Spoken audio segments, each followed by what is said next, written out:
नमस्कार, चर्चा में आप सभी का स्वागत है। मैं हूं अश्विनी कुमार मिश्र। भारत का रेल नेटवर्क दुनिया के सबसे बड़े रेल नेटवर्कों में से एक है और पिछले 10 वर्षों में जबरदस्त बदलाव और कायाकल्प के दौर से गुजरा है भारतीय रेल। इस बदलाव ने भारतीय रेल को देश के इंफ्रास्ट्रक्चर को मजबूत करने बेहद स्तंभ तो बनाया ही है, साथ ही साथ यह आर्थिक विकास, सामाजिक समावेश और सस्टेनेबिलिटी की ओर तेजी से कदम बढ़ा रहा है। और आज एक और मील का पत्थर भारतीय रेलवे की उपलब्धियों में जुड़ी जब भारत और भूटान के बीच पहली बार रेलवे सेवा की शुरुआत की घोषणा की गई। 2 रेल लाइनें बिछाने की घोषणा की गई है। रेल मंत्री अश्विनी वैष्णव और विदेश सचिव विक्रम मिस्री ने आज बताया कि भारत और भूटान के बीच रेल सेवा विस्तार पर सहमति पत्र पर आज हस्ताक्षर हुए। रेल मंत्री अश्विनी वैष्णव ने यह भी बताया कि ये 2 रेल लाइनें असम के कोकराझार से भूटान के गलेफू और पश्चिम बंगाल के बनरहाट से भूटान के समात्से तक बिछाई जाएंगी। अभी तक ट्रेन पश्चिम बंगाल के हाशीमारा तक पहुंचती थी और यहां से भूटान के गलेफू तक अब नए रेल ट्रैक बिछाया जाएगा। 89 किलोमीटर लंबे इन 2 रेल प्रोजेक्ट पर तक करीब 4033 करोड़ रुपए खर्च होगा। और इसके साथ ही अगर देखें भारतीय रेल की अगर बात करें तो पिछले 1 दशक में रेलवे का जो क्रांतिकारी कायाकल्प हुआ है वो प्रधानमंत्री नरेंद्र मोदी के दूरदर्शी नेतृत्व में और बेहद सटीक रणनीतिक योजना और लगातार प्रयासों का परिणाम अब दिखने लगा है। प्रधानमंत्री गतिशक्ति योजना के अंतर्गत रेलवे को एक व्यापक इंफ्रास्ट्रक्चर से जोड़कर सुगम कनेक्टिविटी, आर्थिक विकास और पर्यावरण संतुलन के बीच बेहद अच्छे तरीके से इसे विकसित किया जा रहा है। दूरदराज के इलाकों को जोड़ा गया है, माल ढुलाई की क्षमता बढ़ाई गई है, यात्रियों को बेहतर अनुभव और सुविधाएं दी जा रही हैं और हरित तकनीक को अपनाकर भारतीय रेल ने न केवल पटरियों बल्कि ट्रेनों को भी बेहद खूबसूरत और विश्वस्तरीय बनाया है। और इसके साथ ही भारतीय रेल देश को एकता के सूत्र में भी बांध रहा है, अर्थव्यवस्था को समावेशी बना रहा है, लोग समृद्ध और सतत भविष्य की ओर तेजी से बढ़ रहे हैं। तो निश्चित तौर से अगर देखें तो आज जो भारत और भूटान के बीच नई रेल लाइन रेलवे सेवा के विस्तार की बात कही गई है और कैसे रेलवे का कायाकल्प हुआ है पिछले 1 दशक में, इसी विषय पर हम चर्चा करेंगे और देखेंगे कि कैसे भारतीय रेल संपर्क और विस्तार के नए आयाम गढ़ रही है।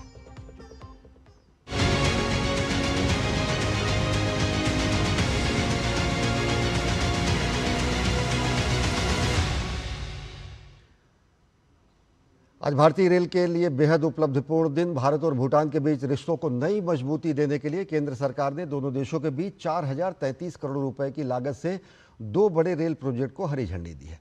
इन परियोजनाओं से न सिर्फ दोनों देशों के बीच संपर्क बढ़ेगा बल्कि व्यापार, पर्यटन और लोगों की आवाजाही भी आसान होगी। पहला प्रोजेक्ट असम के कोकराझार से भूटान के गालेफू तक रेल लाइन बिछाने का है।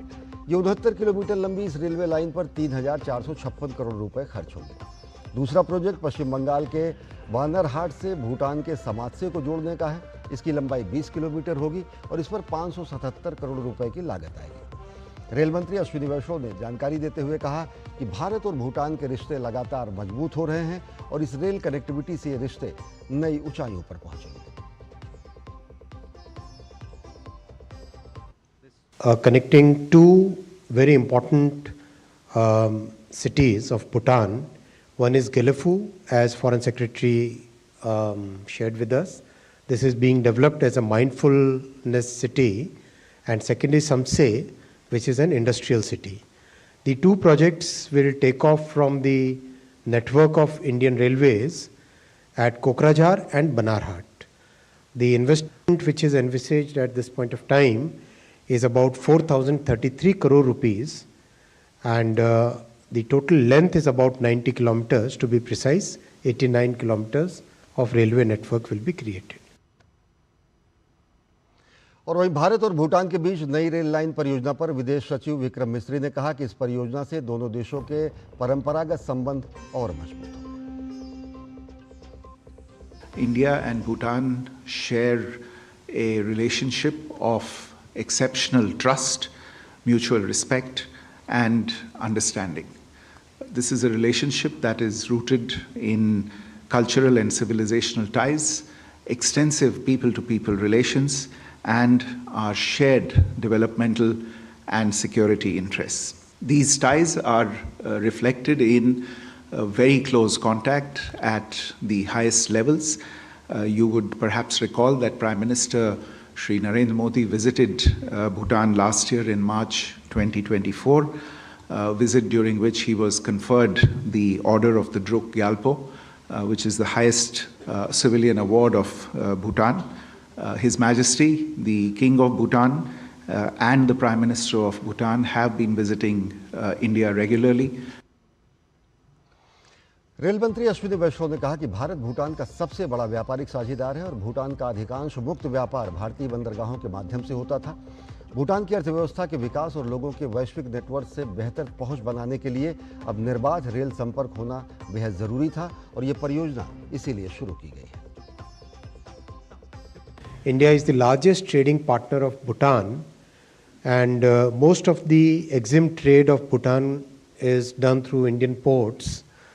Therefore, it becomes very important to have a good seamless rail connectivity for the Bhutanese economy to grow and for the people to have better ways of access to the global network. The yellow line that you see in between the two blue lines, that is the most important economic corridor, rail corridor, connecting states of Assam, then down south towards Tripura, Mizoram, Nagaland, Meghalaya. All the states are getting connected by this yellow line.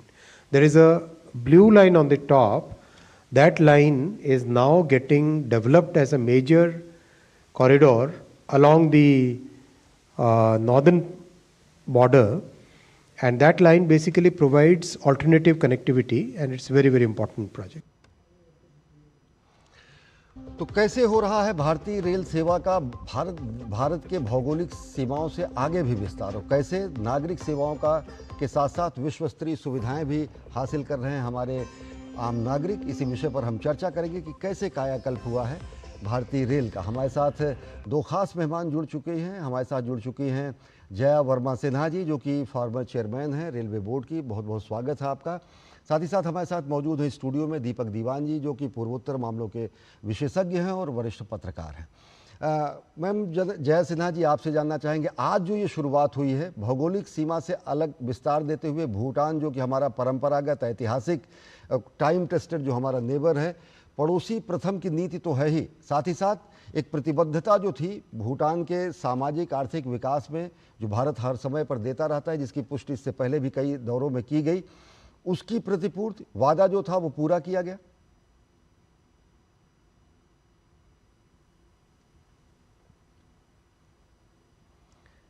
Ma'am आपकी आवाज नहीं आ रही, अगर आप शायद mute हैं, unmute कर लें। नमस्कार, सॉरी जी जी। ये बहुत ही महत्वपूर्ण कनेक्टिविटी है, वो भारत के लिए भी और भूटान के लिए भी। हमारे एक बहुत ही इम्पोर्टेंट नेबर है भूटान, और हमारी हमेशा से ट्रेडिशनली, कल्चरली और सोशली और कमर्शियली, इकोनॉमिकली भी बहुत महत्वपूर्ण टाइज है भूटान के साथ। और जैसा कि मंत्री महोदय ने भी कहा कि भारत भूटान का सबसे इम्पोर्टेंट इकोनॉमिक पार्टनर भी है। तो इस तरह की कनेक्टिविटी रेलवे के नेटवर्क से भूटान को जोड़ देने से एक बहुत ही बड़ी कनेक्टिविटी खुल जाएगी भूटान के लिए। आज भी भूटान से जो ट्रांजिट होती है और दूसरे देशों के लिए भी जो सामान जाता है वो भारत के थ्रू जाता है, और अब वो सीमलेसली रेलवे के नेटवर्क को इस्तेमाल करके जा सकेगा। और ये कनेक्टिविटी ऐसे देखी जाए तो फिजिकली सिर्फ 89 किलोमीटर की हम लोग बात कर रहे हैं, पर इस कनेक्टिविटी से भूटान की एक्सेस भारत के 1.5 लाख किलोमीटर के नेटवर्क से सीधी हो जाएगी। तो ये एक बहुत ही महत्वपूर्ण कनेक्टिविटी है जो कि दोनों देशों को बहुत फायदा करेगी। जी, हमारे साथ दीपक दीवान जी है स्टूडियो में। दीपक जी, अगर देखें तो कोकराझार से गलेफू और साथ ही साथ बानरहाट से समात्से के बीच जो ये पूरी दोनों लाइनें बिछेंगी, एक 69 किलोमीटर, एक 69 किलोमीटर के आसपास और एक तकरीबन 20 किलोमीटर के आसपास, तकरीबन पूरा 90 किलोमीटर का ट्रैक। कैसे भूटान और कैसे पूर्वोत्तर, क्योंकि असम और कई अन्य ज़िले जो है इससे जुड़ते हैं, पश्चिम बंगाल भी जुड़ता है, कितना लाभदायक बहुपक्षीय द्विपक्षीय दृष्टि से? देखिए, सबसे पहले तो आपको ये बताना चाहूँगा, ये बहुत बड़ी उपलब्धि है केंद्र सरकार में। जब से सरकार मोदी सरकार आई थी, इन्होंने लुक ईस्ट को एक्ट ईस्ट किया जी, नॉर्थ ईस्ट के लिए, उसमें कनेक्टिविटी के लिए सबसे पहले जो वहाँ मीटर गेज लाइन थी जी। उन सबको ब्रॉड गेज में ब्रॉड गेज कन्वर्ट किया। किया। अब नॉर्थ ईस्ट में कहीं भी आपको मीटर गेज या छोटी लाइन नहीं है दिखेगी, और उसका नतीजा ये है कि आज दिल्ली से आप मिज़ोरम के कैपिटल में आप जा सकते हैं, अरुणाचल प्रदेश की कैपिटल तक आप जा सकते हैं, राजधानी जाती हैं। और अभी एक और लाइन जो 13 सितंबर को ही प्रधानमंत्री जी ने इनॉग्रेट करी है, मिज़ोरम आइजॉल से लेके आइजॉल से। दिल्ली तक। तो ऐसे ही आपको सब जगह नॉर्थ ईस्ट में पूरा नेटवर्क बढ़ाया गया। और देखिए भूटान एक बहुत पड़ोसी और इम्पॉर्टेंट देश है हमारे लिए, और भूटान एक लैंड लॉक्ड कंट्री है जहाँ पे आपको एयर या रोड के अलावा और कुछ साधन नहीं था। अब ये 4 साल में प्रोजेक्ट पूरा होने के बाद अब आप पूरे देश के कहीं भी जो बंदरगाह हैं, पोर्ट हैं या सी पोर्ट है या फिर कार्गो टर्मिनल्स हैं, इंटरनेशनल टर्मिनल्स हैं, वहाँ से आप इंडियन रेलवे के थ्रू आप भूटान के इन दोनों शहरों में टाउन्स में पहुँच जाएंगे। और देखिए सबसे सस्ता और जो टाइम बाउंड तरीका है, मेथड है ट्रांसपोर्ट का, वो सिर्फ रेलवे के पास ही है। जी।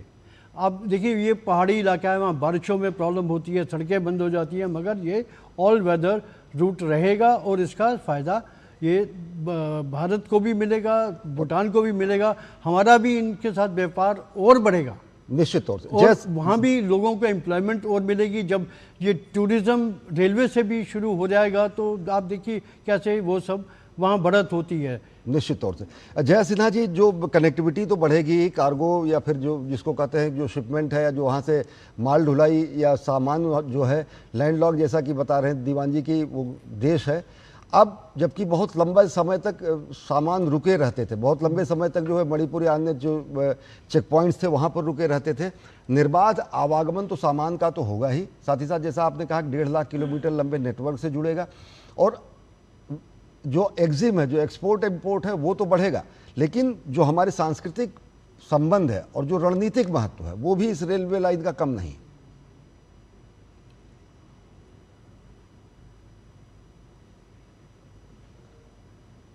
मैम अनम्यूट हो लें, फिर गलती से आप जी प्लीज। हाँ जी। भूटान के साथ भारत के बहुत ही घनिष्ठ संबंध है, हमेशा से ही एक सांस्कृतिक और सोशली भी हम लोग बहुत ज्यादा कनेक्टेड हैं। और ये कनेक्टिविटी से वहाँ का आवागमन और भी सुविधाजनक बनेगा। सिर्फ कार्गो की ही बात नहीं है, यहाँ लोगों के आने जाने की भी सुविधा की बात है। हम अब बात कर रहे हैं कि ये जो हम ट्रैक बिछाएगा भारतीय रेल, ये ट्रैक वंदे भारत के लिए उपयुक्त है। ये ट्रैक इलेक्ट्रिफाइड होगा और इस पे जो हमारी सबसे अच्छी गाड़ियां हैं वो भी इस पर चलेंगी, जैसे कि अमृत भारत और वंदे भारत ट्रेन है। तो इससे लोगों को भूटान आने जाने में कोई जितनी भी तकलीफ होती थी, रोड बारिश जैसे कहा दीवान जी ने भी, अभी बारिश की वजह से रोड वहां पर बाधित हो जाती है, कई बार आना जाना मुश्किल है दुर्गम है।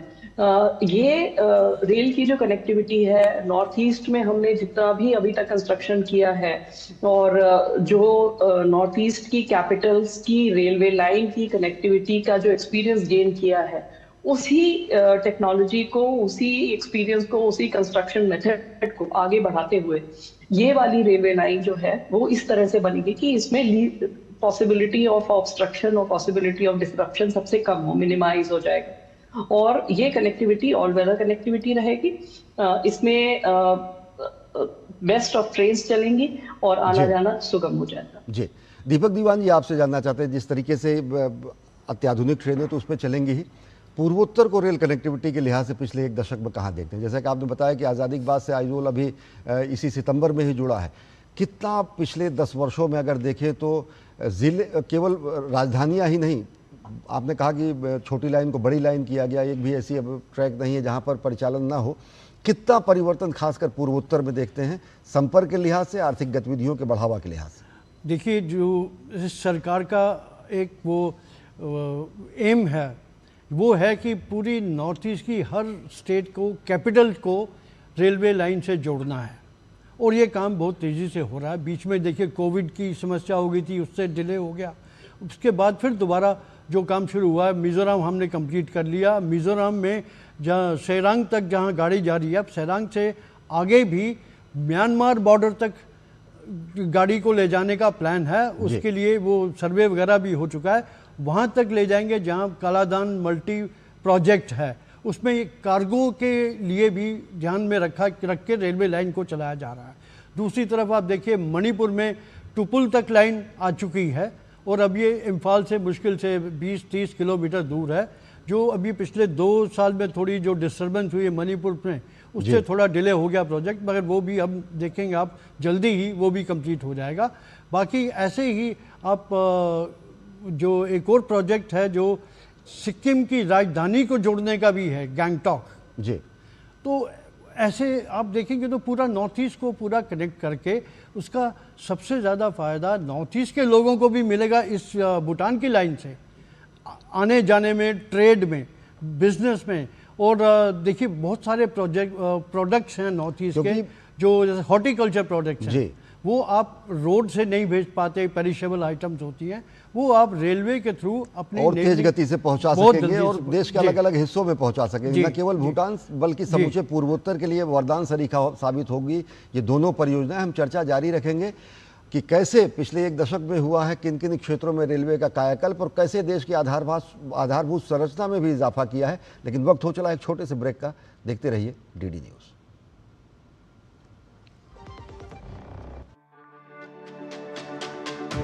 मेरी पसंद, मेरी पसंद, मेरी पसंद, मेरी पसंद, हमारी पसंद, हम सबकी पसंद। मजबूत देश का मजबूत सरिया हो गया स्टील।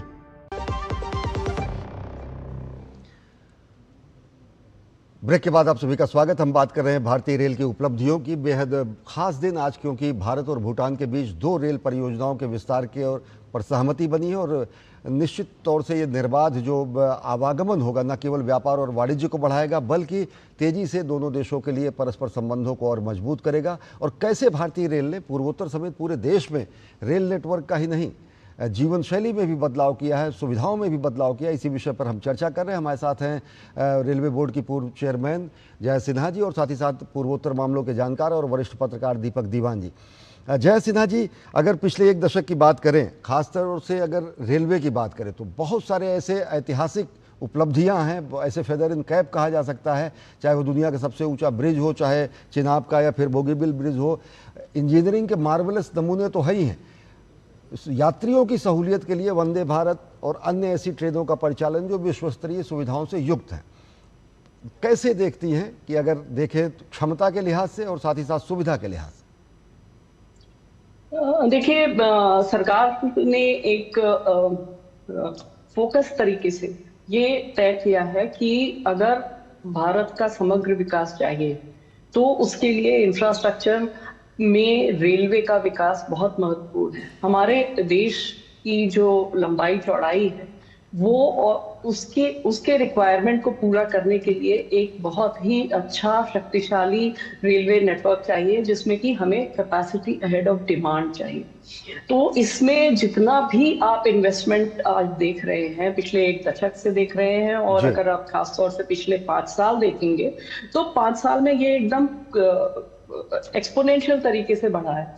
पिछले 3 साल अकेले में 6.5 लाख करोड़ से अधिक का निवेश भारतीय रेल में किया गया है, जो कि ये इंश्योर करने के लिए किया गया है कि भारतीय रेल की कैपेसिटी इतनी हो कि देश का जो भी रिक्वायरमेंट हो, चाहे वो कार्गो के लिए हो, चाहे वो पैसेंजर्स यात्रियों के लिए हो, वो हर तरीके से उसको मीट करने में सक्षम हो, और जो सुविधा हो वो भी विश्व स्तरीय हो। चाहे वो आप अगर हमने वंदे भारत की सक्सेस देखी है तो उसके बाद हम देख रहे हैं अमृत भारत ट्रेन्स। अमृत भारत ट्रेन्स ऐसी ट्रेन्स हैं जो कि एक बहुत ही अफोर्डेबल रेट पे आपको वही सुविधाएं देंगी एक जो कि एक बहुत ही अच्छी वंदे भारत में भी मिलती है। सिमिलर फैसिलिटीज के साथ ये ट्रेन्स हैं जो कि बहुत ही अफोर्डेबल रेट पे हैं, और ये दिन रात इनको बढ़ाया जा रहा है। तो इस तरह का और स्टेशंस को अगर आप देखेंगे तो उनका भी कायाकल्प हो रहा है अमृत भारत स्टेशन स्कीम के तहत, जिसमें कि 1300 स्टेशंस ऑलरेडी चुने गए हैं जिनमें काम चल रहा है बहुत तेजी से।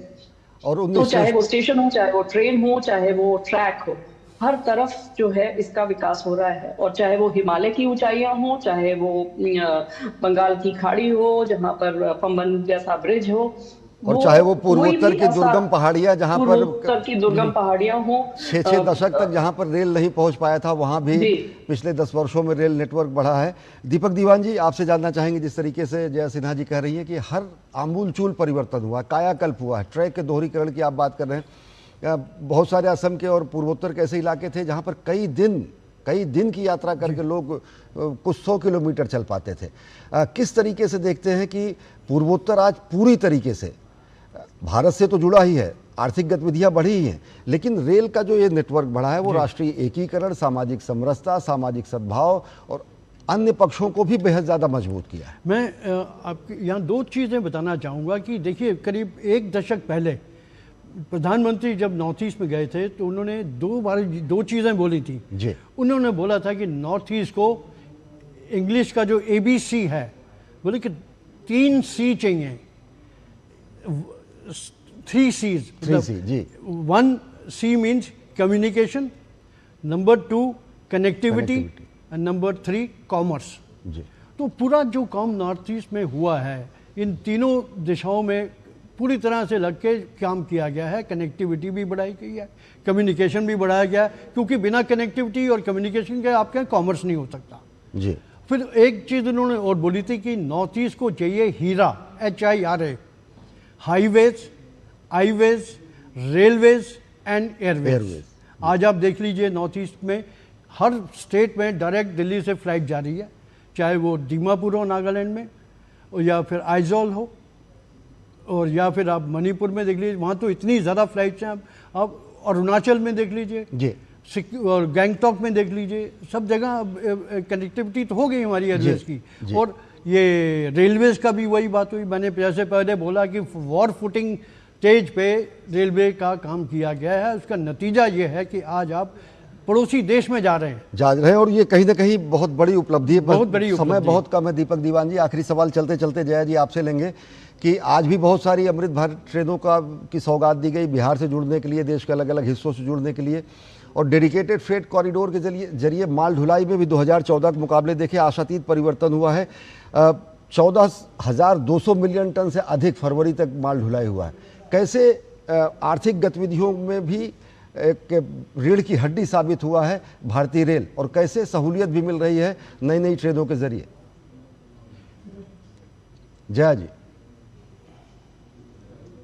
ये दोनों ही चीजें, एस्पेक्ट्स की माल ढुलाई और साथ ही यात्रियों की यात्रा, ये दोनों ही एस्पेक्ट जो है हमारे देश के आर्थिक विकास के लिए, हर तरह के विकास के लिए बहुत ही आवश्यक है।